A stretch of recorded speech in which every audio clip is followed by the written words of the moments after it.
Alright, sorry for the bad audio quality. I'm outside today, but today is it's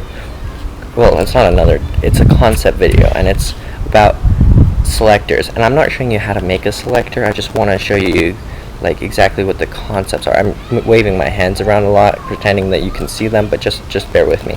So, as opposed to so I've shown selectors off in the past, and how selectors are really cool and that sort of thing, and what I've been using them for, but what a lot of people don't understand is even though I designed them, they're really simple to make, and it's just converting analog, which is a signal strength of like a certain amount, into just a single output. So this signal strength is currently at 3 or 4, something like that. I think it's at 3, and I'm converting it into one output right here. So analog to digital converter. So analog in Minecraft, even though it's not quite analog in real life, analog means like continuous, so it's a continuous signal strength, whereas digital is like a lever on or off, and so it's converting that from analog to digital. And I know there's many different ways to do this. I was just going to show like how you can create a really flexible design that can be used for pretty much anything by just using this one small concept, and that's just staggering 2 redstone lines and then creating this condition. So just to explain this a little bit more, I'll just show what this does. So as I turn this increases the signal strength. You may notice that it went from 3 to 4, and then I do it again, 4 to 5, again, and so forth until I get back to, lags. Okay, until you get back to the original, and that's at square one. So just wanted to show off that sort of thing, but how exactly you do this. So as you can see, I have 2 redstone lines. Both this block right here and this redstone right here have the signal strength of whatever is in here, so the signal strength of 1. They're continued by a comparator, and basically the easiest way to do this is just have your signals offset, and then you can create this condition where if one signal's offset, then one of them is going to be off and one of them is going to be on, and that's probably the signal that you want selected. So right now none of these are selected because both wires are off, but right here you'll notice that this bottom one is on and this top one is off, so it's letting the signal go through. So the staggering allows you to create quite a few possibilities of like just creating one output. So right here these 2 are off, they're turning off this redstone torch, whatever, and these 3 are on, so the signal's going through. So it's really simple to make, and literally this took me like 5 minutes to design. I've been using a more complicated version of this before I really understood what I was doing with them. But they're super simple, super efficient to make. You can make them extremely fast. These are both really pretty slow versions, but you can make them almost instantaneous. I just wanted to show this because it most clearly shows how this double redstone line concept works, and it allows, with the redstone line staggered, it allows a signal to go through, and that's converting from analog to digital.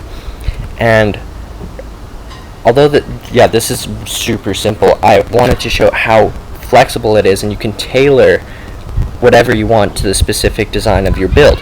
So for example, I started recently using this design because I wanted a staggered thing for this build that I was using, so that redstone signals wouldn't cross connect.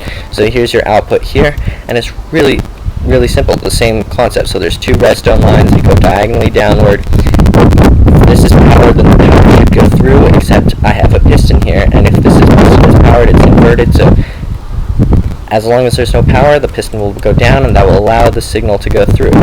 And it's like almost exactly the same concept. Pretty much all you need is one inverter for this to work, is just one inverter on one of the lines. So for example, I have the inverter on the bottom one here, whereas I have the inverted signal on the top one here. And that's all that it requires, so it's super simple to make, and the main part of it is tailoring it to your build and how useful that can be, because I've used like 6 different kinds of these, all to try and maximize the efficiency of a build. You can make these a lot faster or such, but there's really not that much to improve on them. This is the main part where you would improve. Most of them are tileable, so they're really easy to make, and you don't have to think about really what you're doing. You just have to design it once. So even though this is kind of a short and sweet video about analog to digital converters, I just wanted to sort of explain the concept of how simple they are to make and how you should be able to tailor it to your specific, like, very large builds, because it will make the efficiency drastically go up, and it will make the redstone a lot simpler, as opposed to just following a specific design where you would have to do some crazy lines with redstone and that sort of thing.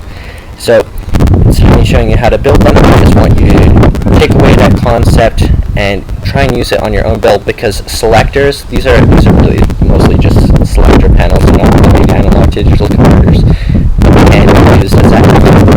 These selectors are very useful in a whole bunch of different builds, whether it's farms or stuff, or it's like combination locks, selecting different things, moving different objects from places to places, and I've used it a lot for my different builds in survival and in creative. So if you are building something complex, I would recommend trying to install one of these, because it can really cut down on your redstone usage. Anyways, thank you for watching. I know I rambled on a bit about the same thing for 6 minutes and 48 seconds, but anyways, thank you very much for watching. If you liked this video, then give it a like. If you want more content, even though I don't upload more, feel free to subscribe. I'm not like one of those subscribers that uploads every day, so you don't feel inclined to watch any of my videos, but if you enjoyed this video, thanks for your support. Thank you.